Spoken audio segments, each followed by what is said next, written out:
Once again, Ford has motorcrafted a vehicle that bursts into flames. Drivers, we're talking about the Ford Bronco. Not that one, I mean that one. And I'm going to tell you why this horse needs to go to the glue factory. If the legendary Ford Bronco is the bucking horse, then Bronco Sport is just a mule. They're cheap, sterile, and they hold your groceries. That's kind of where the novelty's at. Consumer Reports says Ford Bronco Sport is less reliable than your average new car. Why is that, you ask? Well, for your safety and mine, I'm gonna have to consume this malt beverage first.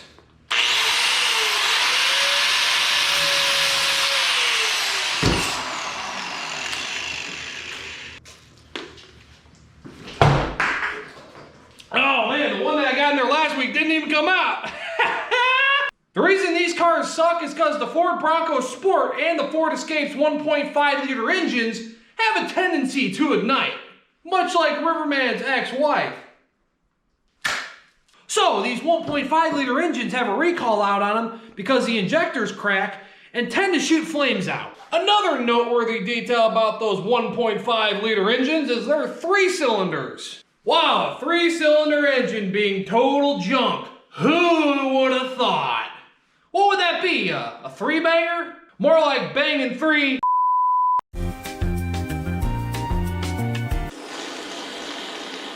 Now the Bronco Sport's really living up to the reputation of the Bronco 2, which had its own little fun quirk where it likes to roll over and show you its belly like a dog. Locust, show me your belly, boy! Show me your belly! Who's got your belly?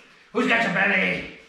Now Bronco Sport is pretty much a knockoff Jeep Renegade, which is pretty much a knockoff Fiat. Now due to the chip shortage that really botched the launch of the real Bronco, which is a truck, I know a lot of people who mistake this hunk of scrap aluminum for the real Bronco that Ford was raving about. Now the first type of person is the person that thought this was the real Bronco, went to a dealership and bought it, come to find out a few months later when the actual Bronco hit the road, they're like, "Aw, crap."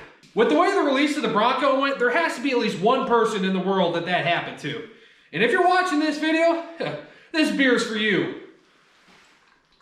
Now the next type of person that drives the Bronco Sport lives in an area that river folk like to call urban centers, commonly referred to as yuppies. So pretty much anyone that doesn't care about what kind of vehicle they drive or doesn't know any better. The same type of person that goes to a car dealership lets a salesman raw dog him into buying a car like this with a 15 grand market adjustment. The third type of person that buys a Bronco Sport is the person that went to a car dealership and thought this car was cooler than every other car on the lot, no, in the world, and walked away with it, without any regard to how stupid they actually are.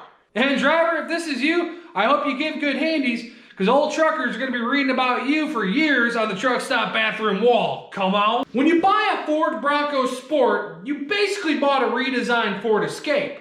But it's about as underwhelming as the Ford Maverick, which you can find out all about here. I bet the hamsters from the Kia Soul commercial wouldn't be caught dead driving this disappointment of a hamster cage. Bronco Sport looks like a deformed Land Rover Defender, but the only thing it's defending you from is getting laid regularly. Now the name Bronco Sport really confuses me because there's nothing sporty about it, unless you take kids to sports practice after church on Sunday. Truthfully, this shouldn't even have the Bronco namesake. Instead, they should call it the Ford Walking Horse, because after it blows up on the side of the road, you're going to be walking to soccer practice. Ford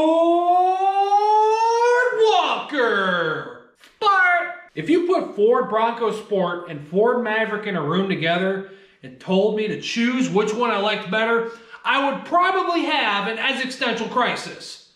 That's probably why I drink.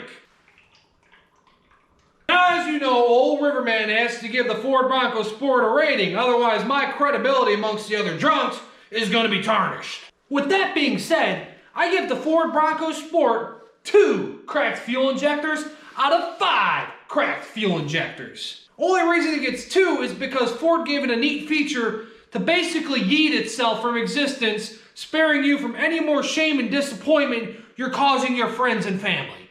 Cars like this are the reason trade-in programs exist. Well, you know the drill. You press buttons, I drink beer. Since we have a mutual understanding, let's proceed.